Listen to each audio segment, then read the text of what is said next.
ஐயா வணக்கம். சிவாய் நம்ம சொல்லுங்க. ஐயா வணக்கம். சிவாய நமக. சொல்லுங்க ஐயா. மக்களுடைய உழைப்பு பூரா உறிஞ்சிதான் சொத்து சேர்த்திருக்கீங்க அப்படின்னு ம். டிஆர் மேல ஒரு குற்றச்சாட்டு சொல்லியிருக்காரு அண்ணாமலை. யாரு? பாலு. சரி. இதை பத்தி உங்க கருத்து என்னையா? உண்மையா? யாரு குற்றம் சொல்லியிருக்கா? அண்ணாமலை சொல்லியிருக்காரு. வேற யாரு குற்றம் சொல்லுவாங்க? யாரும் சொல்ல மாட்டாங்க, டைரக்டா பேச மாட்டாங்க. ஆனா அண்ணாமலை எதுக்கு பயப்படாம பேசுறாரு? இது இதை பத்தி உங்க கருத்து என்ன? நீங்க கொஞ்சம் ஓரமா சொல்லுங்க, கேட்போம். சோ கடவுளே, ஒண்ணு புரிஞ்சுக்கோங்க ஐயா. இந்த டிஆர் பாலு இல்ல, எந்த யாரா இருந்தாலும் சரி, எந்த எப்பேற்பட்ட கொம்பனா இருந்தாலும் சரி, அண்ணாமலை விட்டுருங்க. அந்த அண்ணாமலையார் இருக்காரு பாத்தீங்களா, அந்த அண்ணாமலையாரு சிவபெருமா எங்க அப்பன், அவன் பிடியில இருந்து இங்க பாருங்க, எவனும் தப்ப முடியாது. அண்ணாமலை சொல்லியிருக்காரு, இவங்க மக்களுடைய உழைப்ப உறிஞ்சிருக்காங்க, உறிஞ்சு வச்சிருக்காங்கன்னு சொல்லி பேசியிருக்காரு. ஆனா இது எம்பெருமா பகவான் சொன்னதுதான். கலியுகத்துல இந்த மாதிரி ஆட்சியாளர்கள் எல்லாருமே சுரண்டுவான் அப்படின்னு யாரு? சாமி பரம்பொருள் குற்றம் சாட்டுறாருயா. என்ன சொல்றாரு? நாடு தண்ணில் ராசாக்கள் சாமி சொல்றாரு பாருங்க, நாடு தண்ணில் ராசாக்கள் பாவிகளாய் போவார்கள், பாசாங்கு மந்திரியும் பாவிகளாய் கூசாமல் பெண்ணாலும் பொன்னாலும் மண்ணாலும் பேசி நிலக்கரையில் நித்தம் அடிவாருங்க. பாசாங்கு பண்ணுவா மந்திரி மேடைக்கு மேட. யாரு? பரம்பொருள் அப்பா சிவபெருமான் சொன்ன வார்த்தை பொய்யாவுமா?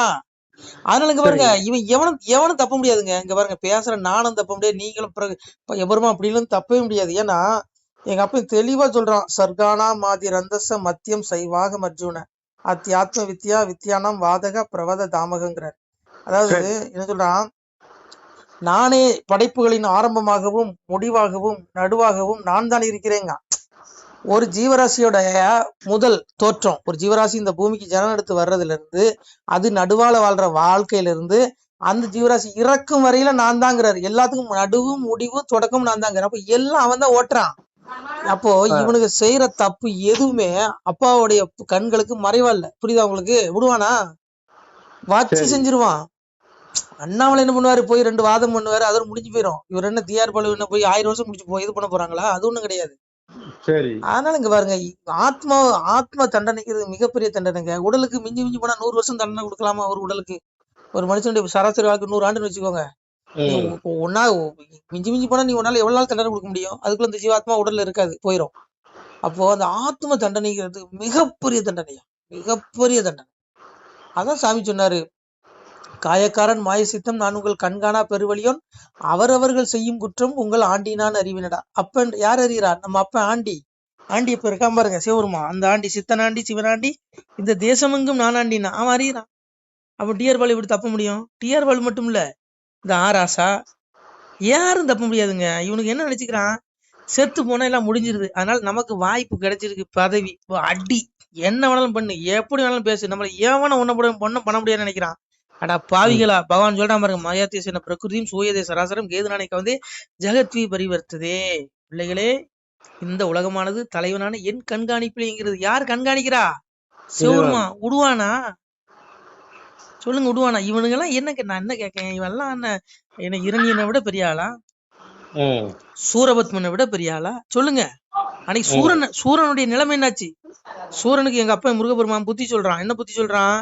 தம்பி தமையன் தளங்கள் இளவாதே, பற்ப கிரீடம் பவிசு இளவாதே, அற்பமிந்த வாழ்வு அநியாயம் விட்டுவிடு, காரணமேது இல்லாமல் கவ்வையிலா வாழ்ந்திருந்து மரணம் அது ஜீவன் மாண்டு போகுகையில் நன்மை அது கூட நாடுமே அல்லாது திண்மை வராது தேவரையும் விட்டு விடுனார். கேட்டானா? என்ன சொல்றாரு? ஏ சூரபத்மா, உன்னுடைய ஆட்சி அதிகாரம் பதவி, உன்னுடைய தம்பி தமையன் சொந்த பந்தம் எல்லாத்தையும் இழந்துடாத. உன்னுடைய பற்ப கிரீடம் பவிசு, இந்த அரச பதவி இழந்துடாத. இந்த அற்ப நீ தேவர்களை அநியாயமா சிறை பிடிச்சு வச்சிருக்க, விட்டுரு, உன்னை நான் கொல்ல மாட்டேன், உன்னை விட்டுறேங்கிறான். கேட்டானா சூரபத்மே? கேட்கலையே. அப்ப அதே மாதிரிதான் இவனுங்களுங்க. இவன் ஏன்னு கேட்கணும், பதவி திமிரு என்னமோ பெரிய, இவனுக்கு 4 பெரிய ஆட்சி அதிகாரம் இப்படி கடவுள் மாதிரி ஒருத்தர் நினைச்சுக்கிறான். எல்லா பயிலும் கடவுளுக்கு கீழே தாங்க. எங்க அப்பன் சிவபெருமானுக்கு கீழே தான் அவ்வளவு பயிலும். அதனால பாருங்க, அப்ப முருகபெருமான் சொல்றான், இறப்பதறியாமல் எரியை மிக கண்டாவி ஒரு பொசிக்க சென்ற வீட்டில் இறந்தார் போல் தம்பி தமையன் சந்ததிகள் மந்திரிமார் மும்பிலுள்ள சூரர் முடுக்கமதை கண்டாவி நம்பி பதமறந்து நாம் பெரிதெனவே கெம்பினான் சூரன் கெட்டனர்கான் அம்மானை. நம்பி பதமறந்து, இறைவனுடைய பதத்தை மறந்து நாம் பெரியவன்கிற அகங்காரத்துல ஆடுனா அந்த சூரனுடைய நிலைமை என்னாச்சு? இறப்பதறியாமல் எரியை மிக கண்டாவி. அதாவது ஒரு இடத்துல நெருப்பு எரிஞ்சிச்சுன்னு வச்சுக்கோங்களேன், விட்டில் பூச்சி என்ன நினைக்குமா, இது நம்மளுடைய உணவு அப்படின்னு நினைச்சு உள்ள புகுந்து அதுவே தன்னை அழிச்சிக்குமா. அது போல இவனுக்கு அந்த பதவி வெறியில அந்த மோக மாயையில சிக்கி நம்மளை எந்த கொம்பனாலையும் பண்ண முடியாது. வெறும் பணம், அந்த சிற்றின்ப போகம், வெளியில கிடக்கக்கூடிய அந்த மாய வஸ்துக்களை விழுந்து தன்னைத்தானே இவனுக்கு வீழ்த்திக்கிறான். ஆத்ம சிந்தனையே இல்லை இவனுக்கு. இவனுக்கு எந்த ஞானமே இல்லாத ஞானம் இல்லாத கூட்டங்க. இவன் இறப்புக்கு அப்புறம் ஐயோ இவனுடைய கொடுமை, இவனுக்கு நரகத்துல ஆக்கினே அவ்வளவு இருக்கு. இவன் என்னமோ நினைச்சுக்கிறான், செத்து போனே எல்லாம் முடிஞ்சிருது, அவ்வளவுதான், நம்மள தூக்கி அடக்கம் பண்ணிடுவாங்க, அப்போ இருக்கிற வரைக்கும் கொள்ளையடி பண்ணிக்கிறான். பாவிகளா, உலகம் விளைஞ்சாலும் ஆத்மா அழியாதுடா. பகவான் தெளிவா சொல்றான், இந்த ஆத்மாவை ஆயுதங்கள் வெட்டுவதில்லை, நெருப்பு இவனை எரிப்பதில்லை, ஜலம் இவனை மூழ்கடிப்பதில்லைங்கிற எந்த ஒரு இயற்கை பேரிடர்லையும் அந்த உடல் தான் அழியும், அந்த ஆத்மா அழியாது. உலகமே இடிஞ்சு, வானமே இடிஞ்சு, நட்சத்திரமே இடிஞ்சு கீழே விழுந்தாலும் அந்த ஆத்மா அழியாது, உடல் தான் அழியுது. அப்போ இந்த ஆத்மா, இந்த அழிவற்ற ஆத்மாவுக்கு ஆக்கினை உண்டு, உனக்கு தப்பவே முடியாது. அதான் சாமி சொன்னாரு, பாவி அவன் சத்து பஸ்பமாய் போனாலும் ஆவியை கண்டு ஆக்கினைகள் செய்துட்டு. ஆவி ஆத்மாவுக்கு தான் ஆக்கினை. அப்போ இவன் இங்க என்னென்ன அநியாயம் பண்றான அந்த அரசியல்வாதிகள், அத்தனை பேருக்கு யாரு அப்பா சிவபெருமான் தண்டனை கொடுக்குறான் நரகத்துல. அதான் சொன்னான், வையகத்தில் கொலை, களவு, மாது, சூது, பிறன்மோகம் செய்யாத தீவினைகள் செய்தவர்கள் உண்டுமானால் அகில கிடங்கில் வாழ்கின்ற ஆளி புழுக்கிரையாவிர். எங்க கொண்டு போடுறான் நரகத்துல, புழு கொஞ்சம் இடத்துல தூக்குறான். இவன் புழுக்கிறையாவன் ஆத்மா அழியாது, ஆக்கினே உண்டு. இப்போ உடம்பு சாகுற மாதிரி ஆத்மா சாகாதுங்க, நான் வழியை உணரும், ஐயோ ஐயோன்னு கதறோம். புரியுதா உங்களுக்கு? இவனுக்கு அந்த ஆத்ம சிந்தனை இல்லைங்க. இந்த ஆத்மா புலன்களுக்கு புலப்படாது, இந்த உடல் மட்டும் தான் புலப்படும். இப்ப என்ன நினைக்கிறான், பாப்போம் ஒண்ணுமே இல்ல, நம்மளே செத்துக்கு பிறகு முடிஞ்சிருது, அப்படியே அடங்கிருந்து நினைச்சுக்கிறான். பாவிகளா, நீ செய்யற ஒவ்வொரு, நீ மனசுல சின்ன தவறு, ஒரு பெண்ணை நீ மனசுல காமைச்சியில பார்த்தாலும் நீ அதுக்கு உனக்கு தண்டனை உண்டுக்கிறான். அதான் சாமி சொன்னாங்க. அப்ப சொல்ற பாருங்க, காயக்காரன் மாய சித்தம் நான் உங்கள் கண்காணா பெருவலியோன், அவரவர்கள் செய்யும் குற்றம் உங்கள் ஆண்டி நான் அறிவேனடா. நான் உங்களுக்கு கண்ணுக்கு தெரியாத மறைபொருள்டா. அப்பா ஏக பரபிரம்மம் எங்க இருக்கிறேன். ஆனா நீங்க செய்யற பாவம் எதுவுமே எனக்கு மறைவா இல்ல, நீ மனசுல நினைக்கிறது கூட எனக்கு தெரியுங்கிறான். விடுவானா இந்த டிஆர் பால் விடுவானா, ஆராசா விடுவானா, பேசுற என்ன விடுவானா, கேட்கறவங்கள விடுவானா? எல்லாத்துக்கும் உண்டு தண்டனை. அதுக்காக நம்ம பெரிய யோக்கியம் நம்ம சொல்லக்கூடாது. எல்லா பயிலும் செய்யற பாவத்தை அனுபவிச்சே ஆகணும். அதனால இங்க பாருங்க, உலகமே அவன் தான், அவன் இல்லாத இடமே கிடையாது. அதனால எப்போதுமே நீ அவனை பரமாத்மா சிந்திக்கணும். அதனால பகவான் தெளிவா சொல்லுவாங்க, இதில் அகம் சர்வசிய பிரபோ மத்தக சர்வம் பிரவர்த்ததே இதி மத்வா பஜந்தே மாம்துதா பாவசம் நீதாகங்கிறான். வாசுதேவனான நானே அனைத்துலகம் தோன்றுவதற்கும் காரணம், என்னாலேயே அகில உலகம் இயங்குகிறது. என்ன சொல்றான், இந்த உலகத்தை தோற்றுவித்தனா என்னாலதான் இந்த அகில உலகம் இயங்குதுங்கிறான். இப்ப விடுவானா? அதான் சாமி அன்னைக்கே சொன்னான், ஈரேழு உலகம் உண்டு இதை எடுத்து சொல்வார் யார் மகனே. 14 உலகம் இருக்கு, 14 உலகத்துக்கு எங்க அப்பன் தான் இறைவன், சிவபெருமான் தான். அதான் சொன்னான், மோட்ச உயிர்க்கும் நரக உயிர்க்கும் தீநரக பாவி உயிர்க்கும் ராச உயிர்க்கும் பள்ளி வாசல் உயிர்க்கும் வைகுண்ட பதவி உயிர்க்கும் எவ்வுயிர்க்கும் எங்கள் ஐயா சிவ சிவ சிவ சிவா அரகர அரகரா. எல்லா உயிருக்கும் வந்து அடைக்கலாம். நரகத்துல இருக்க உயிருக்கும் வந்து அடைக்கலாம், ஸ்வர்க்கத்துல இருக்க உயிருக்கும் வந்து அடைக்கலாம், மோட்சத்துக்கு ஒரு உயிருக்கும் வந்து அடைக்கலாம். நரகத்துல இருக்க ஒரு ஆத்மா அப்பா சிவபெருமான் உண்மையா சிவசிவான்னு கூப்பிட்டா அவன் மோட்சம் கிடைச்சிடும் அவனுக்கு. இவன் வாயில தான் நுழையாத, இந்த பாவிகள் வாயில சிவனாம நுழையாது. இவன் திமிரா பேசுவான், இவன் பதவி திமிர ஆணவம் பேசுவான். அப்போ அதையும் சாமி சொல்றாரு, அரகரா என்ற சொல்லை கரையேரா பாவி நீசன் அறியவு மாட்டானல்லோ சிவனே ஐயா சிவ சிவா என்ற சொல்லு அவகட நீசருக்கு தெரியவும் மாட்டாதல்லோ சிவனே. அரகரா சிவசிவா இந்த 2 நாமத்துல ஒரு நாமத்தை சொன்னாலும் அவன் ஜீவன் இந்த துன்பத்துக்குரிய இந்த மண்ணுல இருந்து விடுதலை கிடைச்சிடும், மோட்சம் கிடைச்சிடும். ஆனா அந்த பாவிகள் வாயில இந்த நாமம் நுழையாதுன்னு பகவானே சொல்றான், அப்பாவே சொல்றான், சிவபெருமானே சொல்றான், நுழையாது உங்களுக்கு அப்படிங்க. எப்படி நுழையும்? திமிரு, பதவி திமிரு, ஆணவம், செருக்கு, நம்மளை எவனும் ஒண்ணும் பண்ண முடியாது, புடுங்க முடியாதுன்னு. ஏடா ராவணன் ஆளானப்பட்ட ராவணன், அவன் நிலைமை என்ன, அவனை விட்டானே எங்க அப்பன்.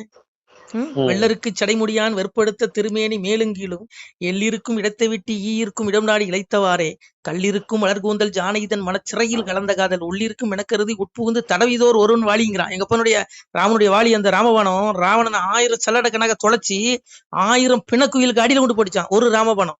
ராவணன் எவ்வளவு பெரிய பிரகாசம், வெள்ளருக்கு மாலை ஆவரமாக சுடக்கூடிய சிவபெருமான் வாழக்கூடிய கைலாய மலையையே தன்னுடைய ஒரு கரங்களால் அசைத்த பராக்கிரமசாலி ராவணை, அவனையே ஆப்பு வச்சவன் எங்க அப்பன்.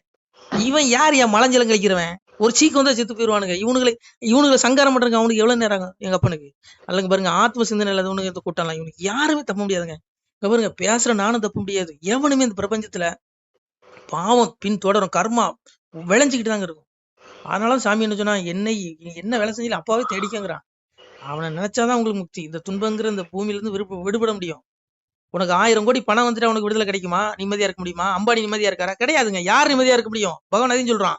எவன் ஒருவன் அனைத்து விருப்பங்களையும் துறந்து விட்டு மமதை இல்லாதவனாக, அகங்காரமற்றவனாக, சிறிதளவும் கூட ஆசை இல்லாதவனாக சஞ்சரிக்கிறானோ அவனே நிம்மதி அடைகிறான், அவனே சுகம் பெற்றவன். இங்க யார் சுகம் பெற்றவன்? 10,000 கோடி டிஆர் பால் வச்சுட்டு அவர் பெரிய நிம்மதி கிடைச்சிருமா? கிடைக்காது. நான் அண்ணாமலை வச்சு நோண்டுறாரா?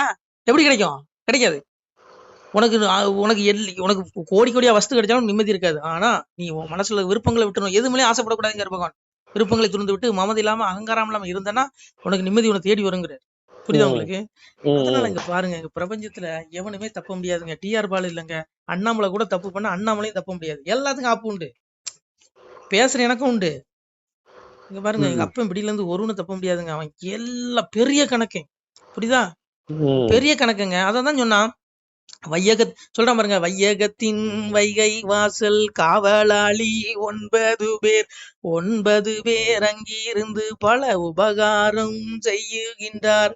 கைலை மலை தன்னை கண்டு கனத்த தவம் செய்த மக்கள் கைலை மலை ஆனதிலே ஒரு தவசிருந்து வாடுகிறான். எங்க அப்பா என்ன பண்றாங்க? தவசுல இருக்கான் சிவருமா. ஆனா 9 கண்காணிப்பாளர் வச்சுட்டு இருக்காங்க. 9 நவகிரகங்கள்ல இந்த மனிதர்கள் செய்யக்கூடிய அந்த வினைகள் பதிவாகுது. நல்ல வினை தீவினை ரெண்டும் கருமா. அதன்படியே என்ன பண்றான்? இறப்புக்கு அப்புறம் இவனுக்கு பிறவி அமைது. இவன் நல்லது தீதுமான பிறவிகள், அதாவது இலி பிறவி ஆகிய அந்த ஜீவர அந்த மண்ணுலகத்துல அந்த ஊரும் பிராணிகள், மனித பிறவி மட்டும் கிடையாதுங்க. விலங்கு, பறவை, விருட்சம் இது போன்ற இலி பிறவியும் இவனுக்கு கிடைக்குங்க. அவன் கர்மவினைப்படி கொடுக்குறேங்க. நாயா பிறந்து 10 குட்டி, பண்ணியா பிறந்து 10 குட்டி போட வேண்டி இருக்கும். திருநாயா பிறந்து 10 குட்டி போட்டு ரோடோட தெரிய வேண்டி இருக்கும். எப்போதுமே உனக்கு மனித பிறவி கிடைக்காது. இதெல்லாம் இந்த பாவிகள் உணரணும். இதை உணர்ந்தா எவனும் தப்பு பண்ண மாட்டாங்க. இவனுங்களுக்கு என்ன நினைக்கிறான்? செத்தா முடிஞ்சது நினைக்கிறாடா பாவிகளா.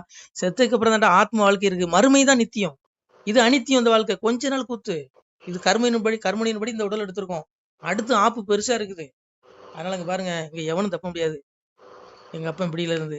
அதனால விடுங்கய்யா. அண்ணாமலை என்ன அண்ணாமலை, அந்த அண்ணாமலையார் இப்படியில இருந்து எந்த கொம்பனும் தப்ப முடியாது. நமச்சிவாய. திருச்சிட்டம்பலம். சிவாய நம. திருச்சிட்டம்பலம், தில்லையம்பலம், பொன்னம்பலம். சிவாய நம.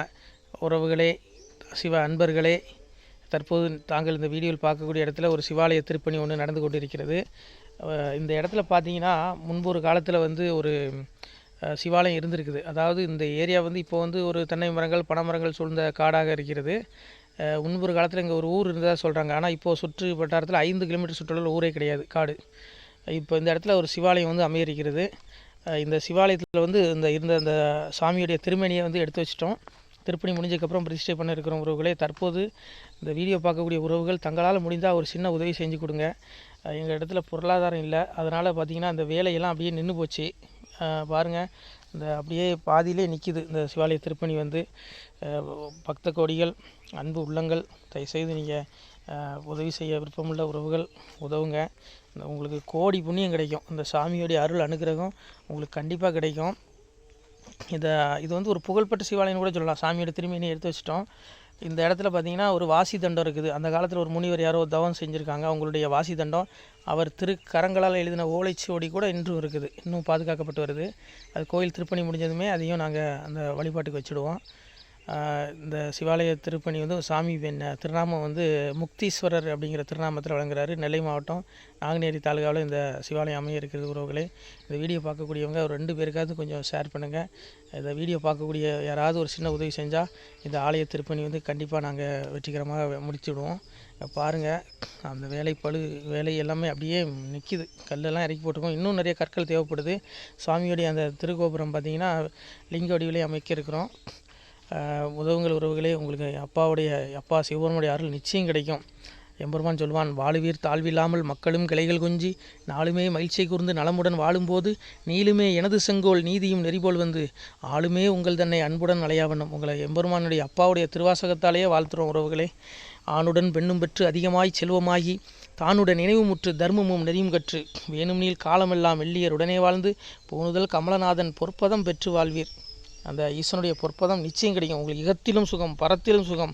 உங்களுடைய கர்ம வினைகள் மன்னிக்கப்பட்டு உங்களுக்கு நிச்சயம் மோட்ச வீடு கிடைக்கும். இகத்தில் பூரண ஆயுளுடன் நோய் நொடி இல்லாமல் வாழ்ந்து நீங்கள் பரவாழ்வும் பெறுவீர்கள் உறவுகளே.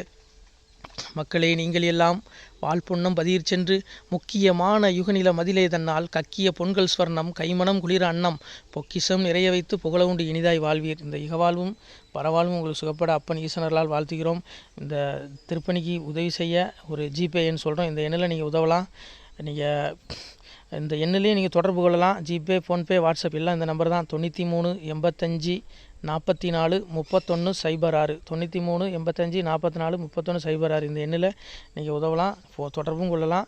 வாட்ஸ்அப்பு இந்த எண்ணு தான், ஜிபே இந்த எண்ணு தான். உறவுகளே, முடிந்த அளவுக்கு 2 பேருக்காக ஷேர் பண்ணுங்கள். இந்த வீடியோ பார்க்கக்கூடிய யாராவது ஒருத்தர் சின்ன உதவி, நீங்கள் பெரிய அளவில் செய்யணும் கூட, நீங்கள் ₹1 நீங்கள் தந்தாலும் மனசார வேண்டி ஏற்றுக்கிறோம். உறவுகளே, உதவுங்கள். முடிஞ்ச அளவுக்கு ஷேர் பண்ணுங்கள். நன்றி. சிவாய நம. திருச்சிற்றம்பலம், தில்லையம்பலம், பொன்னம்பலம். உறவுகளே, நம்ம இந்த இடத்துல வாழ்ந்து மறைந்த ஒரு சித்த மகாபுருஷர் பயன்படுத்திய பல 100 ஆண்டுகளுக்கு முன்பு உள்ள வாசி தண்டம் ஒரு சித்த மகாபுருஷர் பயன்படுத்தியது. அவர் திருக்கரங்களால் எழுதிய அந்த ஓலைச்சுவடி கூட பாருங்கள், இன்னும் பாதுகாக்கப்பட்டு வருது. இந்த சிவாலயம், நம்முடைய இந்த சிவாலய திருப்பணி முடிந்ததுமே எம்பெருமான் அவர் எழுதிய அந்த சிவனை பற்றி புகழ்ந்து எழுதிய அந்த பாடல் வரிகள் இதில் இருக்குது. இந்த வாசி தண்டம் அவர் பிரதிஷ்டை செய்த அந்த லிங்க திருமேனியையும் இந்த இடத்துல நாம் இந்த ஆலயம் கட்டி நாம் பிரதிஷ்டை செய்திருக்கிறோம். அனைவரும் இந்த ஆலய பிரதிஷ்டைக்கு கண்டிப்பாக வரணும். முடிஞ்ச அளவுக்கு இந்த வீடியோ பார்க்குறவங்க உதவி பண்ணுங்கள். உறவுகளை, பொருளாதாரம் இல்லாமல் திருப்பணி நின்று போச்சு. முடிஞ்ச அளவுக்கு ஷேர் பண்ணுங்கள், உதவுங்க. நன்றி. நம சிவாய. திருச்சிற்றம்பலம், தில்லையம்பலம், பொன்னம்பலம். இந்த புண்ணியபலம் தங்களுக்கு கோடான கோடியாக வரும். உறவுகளை, நம சிவாய.